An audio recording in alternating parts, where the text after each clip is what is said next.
With that, we welcome Josh Furlong from KSL News. Josh, how are you today? I'm doing well. How about you guys? Good. Doing well. Looking forward to getting out to Salt Lake. At the end of this, I'll make sure I get some recommendations from you. But just to confirm for Gator fans, there is alcohol in the state of Utah. Yes, there's definitely alcohol in the state of Utah.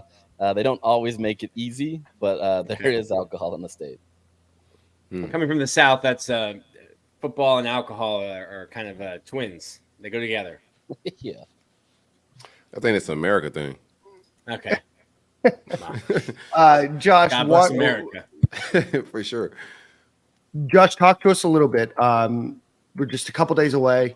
Right now, Floridians are dealing with a hurricane. Can you assure us that there's no hurricane coming to Utah as well? I can definitely assure you there's no hurricane. So the most you'll get is altitude. You'll get some dry heat, so it's going to dry you out a little bit when you're up here. But there's definitely nothing like that. So assuming that everything stays the course, we're okay. All right, we're all good. So Josh, we're just a few days away from the season kicking off for both programs Thursday night, 8 p.m. Eastern time, 6 p.m. Mountain time. Cam Rising is the biggest question. Looks like he's going to play. Depth chart came out. He's on there. Talk to us a little bit about what you know about Cam Rising. Yeah, they haven't officially said anything yet. So, I'd take the depth chart with a grain of salt right now. Kyle Whittingham will speak to the media today, so we'll get some better understanding of that. But my guess is they're going to try to take it as a game time decision, whether he's available or not. That we probably won't find out till Thursday around 5:00. But this is a situation where Cam Rising, he suffered an ACL injury in January. The typical timeline, obviously, at least 9 months is what most people expect based on what's happened. He's always been on pace. There hasn't been a setback by any means, but it's just been a time crunch trying to get him available for this game. It's shorter than 9 months, so whether he's fully cleared or fully healthy remains to be seen. But there's been heated conversation of who his backup is, whether it's Bryson Barnes or Nate Johnson. So honestly, we could see one of three quarterbacks on Thursday, and I don't think it would be surprising to anybody out here. But it is a little frustrating to people trying to figure out how that is, because everybody wants to see Cam Rising, and Cam obviously wants to come back after throwing that interception against Florida in the season opener. So, he's going to push as much as he can to be able to get there. I've been tickled by Kyle Whittingham. I think it was at Pac-12 Media Day saying, listen, if he's not cleared 10 to 14 days before, then he's not going to go. And then last week he tells you guys, it might be 10 to 14 minutes before the game. Cam Rising is, when healthy, a top 10 quarterback in the country. So replacing that, there's not many teams in the country that can replace a top 10 quarterback. Could we see Bryson Barnes and Nate Johnson if Cam can't go? Is there a way to get both of them in the game and you kind of use Nate's athletic ability and give Florida two different looks? Yeah, so I've kind of waffled on this as the season or the off season has progressed. I've as of last week, I was thinking that Nate Johnson was probably going to be the guy that they put if Cam wasn't available, just purely on upside. He doesn't have a command of the offense as much as maybe Bryson Barnes does, because he's been the backup quarterback for the last 3 years. But there's a much higher upside with Nate Johnson. So, I've now come to the point where I think the betting favorite is probably Bryson Barnes, just from the safety standpoint. He's not going to have a high upside, but he's also not going to make as many mistakes as Nate Johnson. But I still think there's a scenario where both of those guys get on the field. Nate Johnson last year was used in several red zone packages. They wanted to utilize his speed. He's a fantastic rusher off the edge.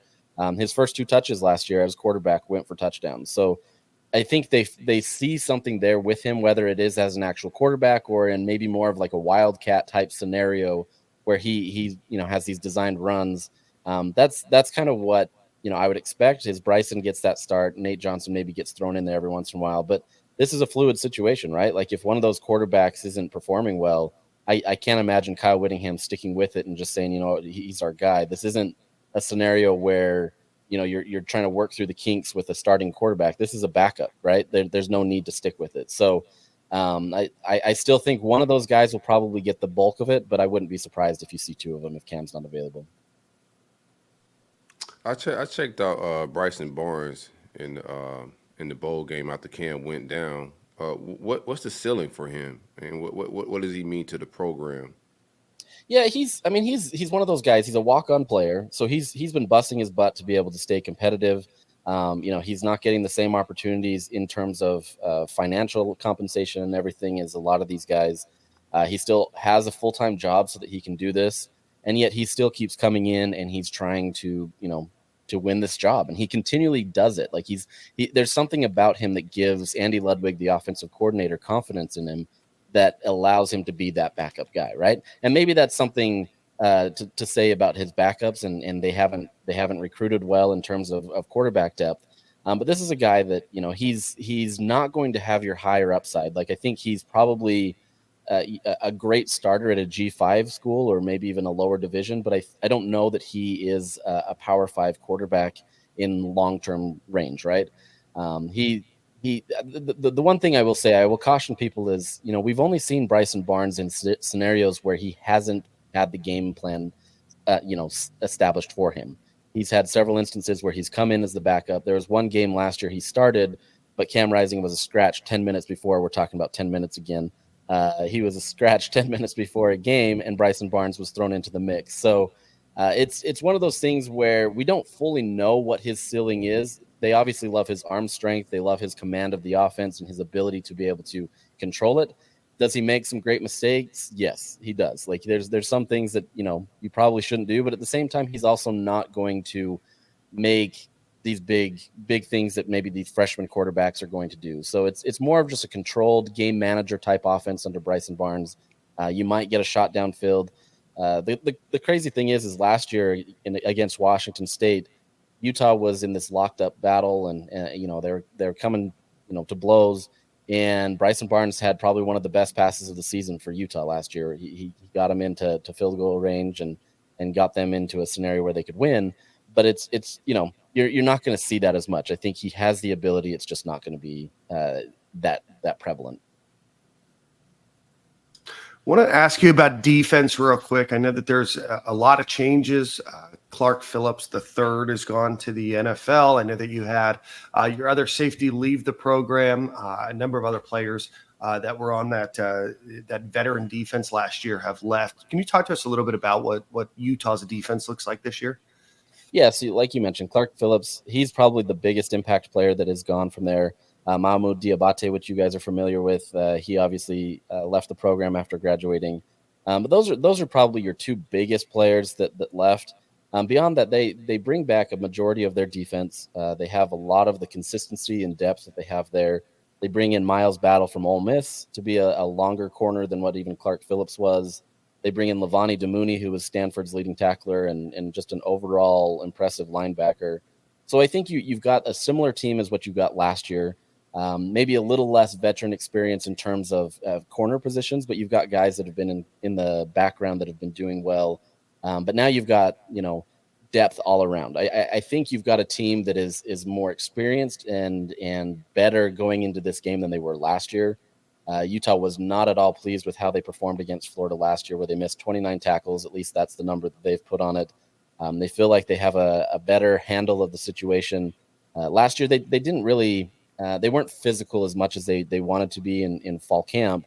This year, they've been much more physical. They want to make sure that they attack it, that they don't allow what happened at Florida last year, where they were just soft. That's what Kyle Whittingham called it, a soft defense, where they just gave up way too many tackles. And obviously Anthony Richardson and ETN is going to be a big factor in that. But I think this is a situation where I think they feel much more confident in their ability on defense. They've got some guys that are up to full steam. Sione Vaki fills that safety room. He came on late as of last year, and a lot of them think he's arguably one of the best players on that defensive side of the ball. So, it'll be interesting to see what they do, until it actually happens and we get to see it. It's hard to say what they're going to be, but at least on paper, I think they're a better team.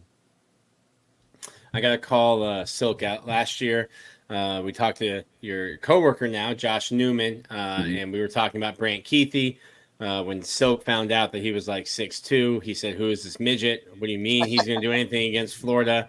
And I said, "Listen, watch out." Now, obviously, we're not doctors, and I don't know the extent of Brant's knee injury, but I think I've heard Kyle Whittingham say they're kind of on the same timetable. Florida has had trouble covering tight ends, certainly had trouble covering Brant last year. Where is he in terms of his recovery, and will he be able to play Thursday? Yeah, like you mentioned, he's been questionable as well going into this game. And I think more questionable simply because, he's in a position where he has to be more shifty. He's got to be able to have a lot more lateral movement than Cam does. And so I think either they're playing it really cautious where they, he's a proven guy, so they don't need him out on the field in fall camp as much. So it's a question as to, what availability has he had? He's been in pads, he's been available, but he's also been much more limited in camp. So I wouldn't be surprised if he doesn't play or if he gets limited reps. But the thing is, Utah has built out this tight end room where they've done a good job of trying to find guys. Thomas Yasman came on last year, and he and Dalton Kincaid, which didn't have much of an impact against you guys last year, but Thomas Yasman's a former rugby player, professional rugby player from Australia. He's got great hands. He's gotten a lot of confidence now. He's a bigger body than even Brant Keithy. So he's another guy that can be a weapon there, and they've got a couple guys in the background. But if Brant's not available to go, that definitely hurts Utah's ability on offense. I think they've schemed better to be able to be more diverse, where they're hopefully getting more on the outside is what their dream is. But Brant Keithy, if he's on that field, yeah, he's definitely going to be a weapon, and it's somebody that Florida's going to have to pay attention to. But like I mentioned, Thomas Yasman is another guy that probably has the ability to be able to take over from there. And both of those guys too are veterans, seniors. So it's not like you're missing install or hey, you need to learn this stuff. It's like, hey, you just need to get these guys if you can healthy to Thursday. Exactly. That's the thing. Like even with Cam, right? Like that's why they say they feel comfortable with 10 minutes before game time. Cam's been going through everything. Brant's been going through everything. It's just a matter of actual playability, and so that's kind of where they're at. Y'all better pray for him. Y'all send him out there. He ain't ready, Josh. How do you feel about Spencer Fano, the offensive tackle, the freshman, playing in a big game one like this? Now I feel real good about our defensive line. So I want to see the confidence level of the true freshman lining up over there. Yeah, that's the key battle that I'm actually really most interested in, is because there was a guy there, Falcon Kamatule, who was kind of cemented in as the left tackle. We heard a lot of good things about him. He was working really well last year and had some really good opportunities. And then all of a sudden, Spencer Fano comes into the room. He came here in spring to kind of get some extra experience into the system. And by all accounts, he's performed admirably. I mean, the fact that you can have a freshman come in, especially at a left tackle position, and beat out a veteran player says a lot. So, it's the first game. You're going to get a little bit crazy into your first collegiate experience. You're going up against an SEC team with a great defensive line. I'm curious to see what happens there. I wouldn't be surprised if Harding, their offensive line coach, shifts him out every once in a while. But the fact that they're putting him there shows me that they have confidence, right? They really believe in Spencer Fano. He's got some talent. He's got some ability there. He was the #1 recruit in the state of Utah. So I think they have a lot of optimism there. It's just a question of when those bright lights come on, what happens. He's done well against a good defensive line that runs the pack every single year. They dominate. So it's not like he's not getting experience. Whether it's the same experience as Florida, we'll see. But I think they have enough confidence in him that they feel comfortable with him at left tackle, which says a lot given his ability there. You said runs the pack. I just wanted to make sure rest in peace. RIP, yes. How do you think this is going to be a run heavy team if Cam doesn't go? How much does the game plan change? I know you spoke about it a little earlier, and I know Utah's run game is something that they're going to lean on regardless. But what do you see the pass to run ratio being if Cam Rising isn't playing? Yeah, if he's not playing, I think it probably is more in favor of a run heavy offense. Utah's always tried, or at least the last few years, they've tried to be closer to 50-50. It's probably still at least 60-40 most of the time. So I wouldn't at all be surprised if it gets closer to 65-70% where it's schemed to the run. Now that'll obviously change depending on what Florida presents, right? If they load that box and force Utah to throw. maybe you see something different depending on the quarterback as well. But this is a room where they have a lot of talent. They've got at least 4 guys with veteran experience. Jaquindon Jackson, who is a converted quarterback to running back, he's expected to kind of be their workhorse guy. He's a big body. He was more learning the system of how a running back sees it instead of quarterback. So I'm curious to see how that works, but they've got enough guys in different capacities where, one is an off-speed guy or one is, the guy that's the workhorse back. I think they have enough talent there that they can lock in on the run game.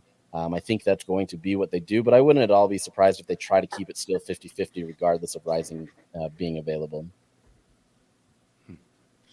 What are other things that you guys in Utah are looking at about this Florida Gators team? Obviously, a new quarterback, number of new starters on defense, and a number of transition players have moved in and out of the Gators program over the last year or so.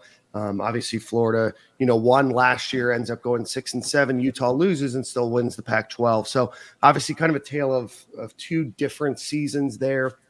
Now we have a completely new Gators team for the most part coming into Salt Lake City. What are some things that the fan base is talking about over in Salt Lake City about this Gators team? I think, a lot of what you're seeing is more just what the defense can do. You don't obviously have Anthony Richardson anymore, and that's a complete game changer at quarterback, as somebody that was just dynamic that Utah, quite honestly, just didn't have an answer for. I think they feel more confident in Graham Mertz, whether he's a great passer or not, what we've seen at Wisconsin. I think they feel confident in their ability to be able to negate that. It's more now, how do they, stop the run game with ETN? And I'm blanking on your other back there, but Montrell Johnson. That's right. I think they feel confident in their ability on defense, and I think that's where their focus is, right? Like beyond Cam Rising, that's going to be their biggest concern and everything there. I still think they're going into this game. It's can Utah's defense do a much better job and not look soft against Florida, right? They're not going to give up 29 tackles. That's their hope. Now, last year, also going into this game, I think they kind of bought into a little bit of their own hype. There was a lot of conversations around the program of like, hey, maybe they're a playoff team. And whether that was a reality or not, remains, that can be debatable. But I think this year they're going into it maybe a little, underlooked, you could say. Not a lot of people expect them to be as good as last year. And so I think there's a lot more ease and comfortability, if that's even a word at this point. They come into this with, knowing what happened at Florida, feeling like they had that opportunity, knowing that they had the opportunity, obviously at the goal line, and feeling like now, okay, they're at our home, with or without Cam Rising, they feel confident, right? Now that's fan stuff, right? Like everybody's going to feel confident in their team on the first game of the season, especially after all the hype that you hear in fall camp and stuff. But I really think they feel like their defense has made some corrections. They feel more optimistic about the ability to be able to have the depth where they need to. Obviously, not having Anthony Richardson to go up against really helps. So I think it's a scenario where Utah just feels confident going into this, but it's kind of like that cautious optimism, knowing that Florida is still a good team. They're going to be a different team. They've got dudes like anybody else, if not better than a lot of the teams that they face. And so it's just kind of that cautious optimism. What were I was looking at first. I picked a terrible picture for my tweet today. I didn't even notice the construction on Rice-Eccles Stadium, but I was trying to get a picture of the mountains. We've heard a lot of fans this week, Utah fans, talking about it's hot. I don't think it's definitely a different heat than what we have here. And I've already shamed you and Josh Newman for not bringing up the elevation enough after how much we talked about the humidity last year. What is that game day atmosphere like? And you were down in Gainesville last year. How does that compare to the swamp and what Florida will face and what Florida fans will see at Rice-Eccles? Yeah, I think it's different, right? Like you mentioned, I think, the dry heat is something that kind of takes people by surprise, but it's different. It's not like you step off the plane in humidity and, it kind of suffocates you. This is just more you dry out. There's a lot of you need a lot of liquid to be able to keep you, hydrated. The elevation will play a factor. I don't know if it's going to play that much of a factor. If anything, it's more late in the game after guys have been running around a lot. But even the way that the game's changed with the new clock management, I don't know if that's going to change it, right? Like guys could be on the field for a long time or not. So we'll see what happens there. But in terms of the game day environment, Utah has a decent tailgating scene. I mean, they've done a good job of being able to build that up and kind of kitty corner to where the stadium is. It's not what Florida is expecting with like SEC country and the tailgating there. The West just doesn't tailgate the same. Utah tries; they do a good job of it, but it's not the same. So there's opportunities to be had. I know there's a lot of people that go out there. They're very friendly and welcoming, and if you want to go get food or drinks or whatever, they'll have you, no questions asked. This isn't a hostile territory by any means. But it's going to be different, right? Like you're not able to buy alcohol in the stadium. So that's one thing that you're going to have to plan ahead for. You'll have to get a little bit of that beforehand. But it's a good environment. It's a beautiful environment. It's a smaller stadium than what the Swamp is. But it's loud. The way that they have the mountains there and everything, it just kind of creates this atmosphere where it can be really loud and it can stay, engaged in the game. And it's a fun environment that, out here, at least in the West, it's one of the best environments for teams to come. A lot of teams will say that this is one of the most hostile places that they play in the West. It'll be different for sure than SEC country and what you guys are going to experience on a day-to-day basis. But it's a fun environment and it's the first game of the season, so you can't be upset with that. I got one last question for you. I wanted to ask you this earlier. What's your opinion on Kyle Whittingham having such a physical camp with the injury going on with Cam Rising? He ended up losing, I think his name's Brandon Rose, who was the original number 2 quarterback in the scrimmage. What's your opinion on him having such a physical camp? I know you said because of last year and how soft they came in, but what do you think? Yeah, for the last few years, he's kind of tried to dial it back and maybe make it a little bit, 50-50, trying to make it physical, but not. This year, especially with the quarterbacks, he wanted to make sure that he had guys that could be proven, right? You don't go into that Florida game expecting to have a freshman run or a quarterback that has never taken a hit before. So I think they felt like they needed to have a physical practice. I know on defense, they felt like they needed to have that to make sure that guys were, tackling through a guy. They weren't just like stopping and giving up. And obviously that was a problem. So I think it's partially the opponent, right? Like Kyle generally doesn't want to harm his players that way, and he's dialed it back. He's old school guy where he used to be physical all the time. They would get banged up. They didn't have the depth to be able to do it, and so then Utah's season would kind of suffer from that. Now he's gotten the depth, so he kind of pulled back a little bit, felt like he could do it. But I think he saw last year that they overcorrected too much, and so they feel like they needed to get that. On the surface, I know a lot of fans out here were really frustrated with that. You look at Brandon Rose, who was fighting for that number 2 spot. They were frustrated that they were that physical, but I think his logic makes sense. You can't go into that game not having had that experience and not having that pressure. So, it sucks for them that they don't have that guy. And who knows if he ultimately would have won the backup spot. But I think it's a situation where they feel like they had to. I mean, Utah's defense. Go ahead, so. No, my bad. I just wanted our fans to hear that. We lost 2 guys in camp as well, and there were some fans, questioning the physicality of camp. We lost Justin Spoon, defensive end, and Cam Carroll, third running back on the depth chart. What up, Nick? Utah's defense looks so much better in late October and in November than they did against Florida, and I think that's just where football is now, with only thudding in practice or only wrapping up in practice. There's no way to simulate game speed and tackling game speed. And I think you see it across the country with really poor tackling, definitely early on in the year. And you can roll those foam donuts on the field for 12 hours a day and have guys tackle those. It's not the same as trying to tackle a real person. So I think there's a give and take. If you're trying to protect concussions and not get guys injured, you're going to have the other end of the spectrum where maybe the first 4 games your guys aren't tackling well. But Kyle Whittingham's been there. Going back to Swamp Kings, Kyle Whittingham took over when Swamp Kings started. Kyle Whittingham has been there. I've covered 4 different Florida coaches, and Kyle Whittingham's been there. So I get the frustration because you lose a guy who a lot of people probably viewed as, well, if Cam can't go, this will be the starter. But then you'll have a bunch of people asking, why weren't you tackling if you have 30 missed tackles on Thursday? So you're kind of damned if you do, damned if you don't in that position. Yeah, and I think at the end of the day, I think they weighed it and they just said, this is what matters the most. We want to be a physical team.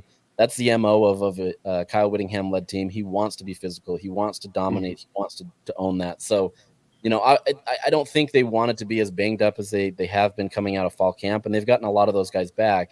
But it was the alternative was what happened last year against Florida, and quite honestly, Florida made a lot of those things happen. But it's at least negating a lot of what that was, because Utah doesn't play like that. They're not usually like that. And you saw that last year, where it took them 4 or 5 games into the season before they felt like they could actually get into a defensive system that resembled somewhat of that.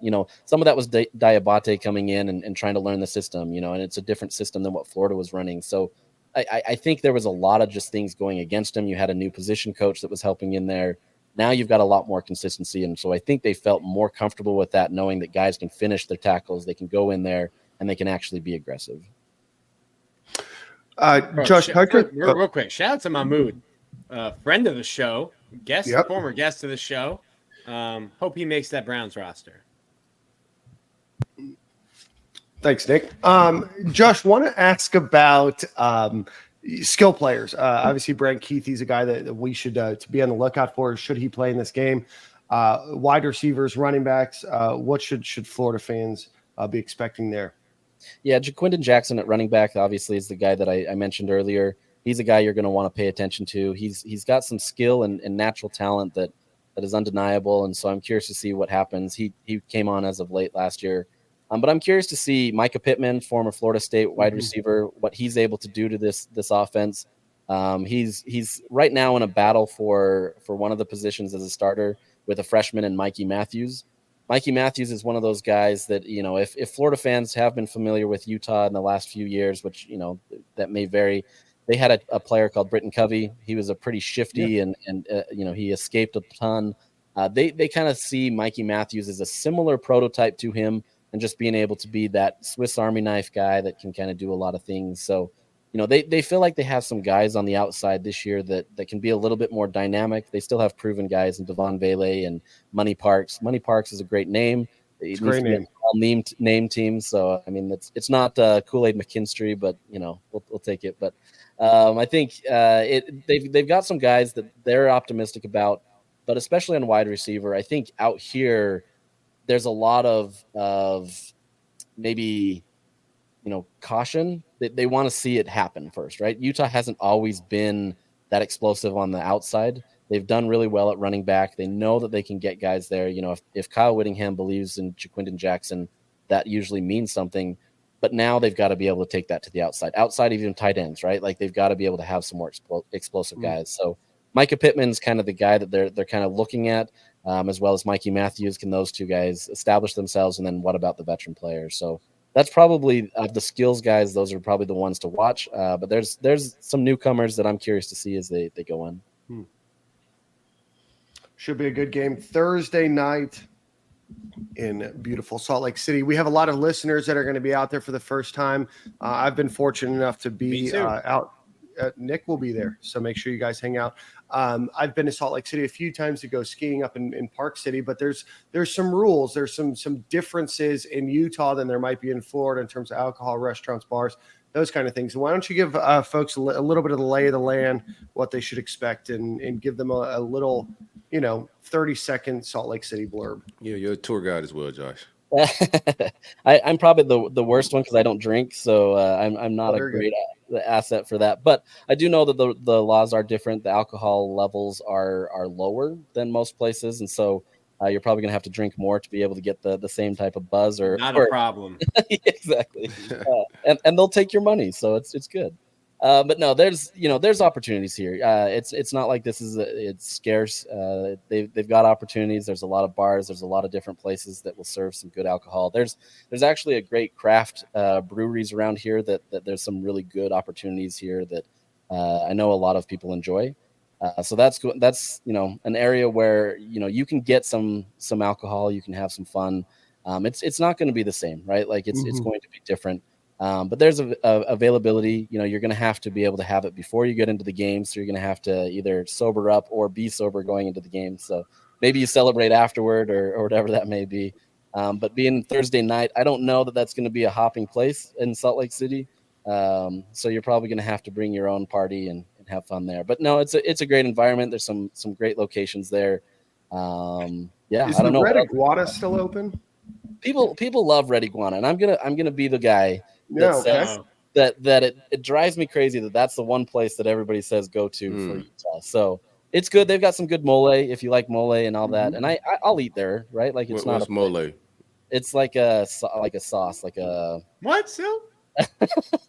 Hey, bro, I don't know what mole is. You want me to not ask this man? I'm just gonna sit here and act like I know what mole is. I don't know what mole is. Not everybody knows, Nick. It's a Jeez, I'm pretty flavorful sure sauce. We'll say that. it's a sauce. Is it like a creamy sauce, tomato based? What is it? It varies. You can have a bunch. You can have tomato based. You can have. It's not like an Italian. It's not like an Italian. It's very Mexican based with spices and herbs. Okay. A little thicker. Yeah. It's salsa or something.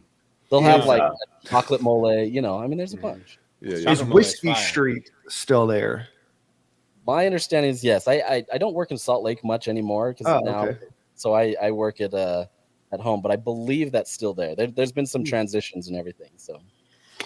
Downtown Salt Lake's cool. One of my favorite things about Salt Lake City is right there in downtown as the mountains are like 15 minutes outside of downtown. So it's not like being in Denver where the mountains are an hour and a half away. Right there. It's a really, really, really cool time. So enjoy it. Josh, let everybody know where they can follow you on social media and get all the latest updates on the Utah Utes. Yeah, you can follow me on Twitter or X or whatever the heck we're calling it nowadays. Dave for KSL. I'm happy to chat anything, give some good recommendations if you want that, or just to meet up. It's a great opportunity, and I'm excited for you guys to come out here and see it because it's a fun time. And Thursday night's going to be rocking as we start college football. Yeah, absolutely. Well, thanks. Oh, Josh, before we go, man, we're a little rusty over here. Josh, gotta get a score prediction. Still in preseason form here. Jeez, preseason form. We weren't doing full tackles in preseason. So, Josh, what do we got here? Give us a prediction. I varied on this a lot, but I'm going to go with 24-21 Utah. We'll keep it lower-ish and keep it tight. All right. Well, Josh, we appreciate your time, my friend. Thanks so much, and we'll talk to you soon.